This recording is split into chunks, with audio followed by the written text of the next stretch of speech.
Hi, I'm Bill Lynn. I'm the Vice President of Heritage Arsenal, and today, as we near the D-Day anniversary, we have an exceedingly rare helmet from the 2nd Ranger Battalion.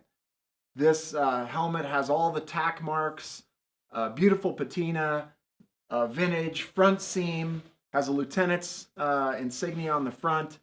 But what is most interesting and, dare I say, unique is the diamond paint scheme on the reverse. And so, again, as we near the anniversary of Normandy, let's not talk about what everyone else is going to talk about, which is the invasion itself. Let's talk about the weeks and months that ramped up to what was the largest seaborne invasion in military history.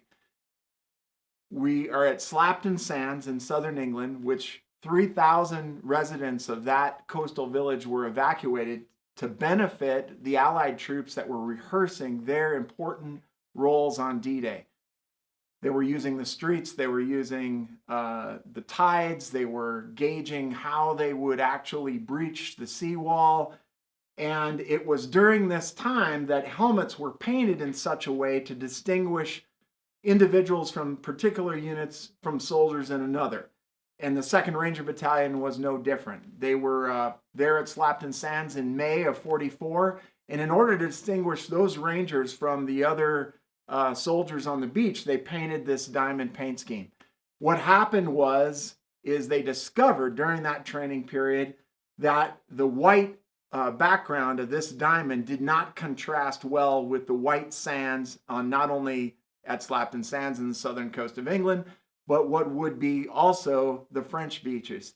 So shortly before the invasion, they changed the paint scheme to what you're probably familiar with in movies like Saving Private Ryan, which was an orange and black paint scheme. This is one of the rarest helmets attributed to the 2nd Ranger Battalion, which are exceedingly rare in their own right. But because it dates from that period, and because this helmet did not participate in the invasion, I mean, how ultra rare is that? So what we have here is really a one of one. So the 2nd Ranger Battalion, of course, ends up sending 3 companies against the famous objective of Point Du Hoc, and the rest of their companies onto Omaha Beach with the 5th Ranger Battalion, and distinguished themselves in action there.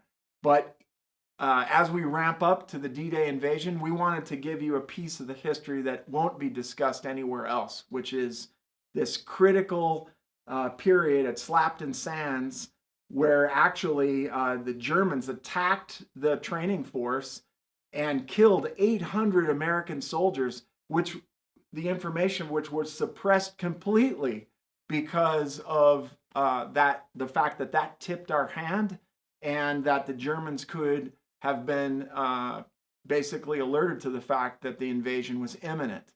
So those 800 soldiers' families were not even alerted until August of '44, 2 months after successfully landing on the Norman coast, of the fate of their soldiers. And so the idea that we have an artifact from that particular operative period is a real treat. And so we thought we'd bring that out and highlight that here at Heritage Arsenal today.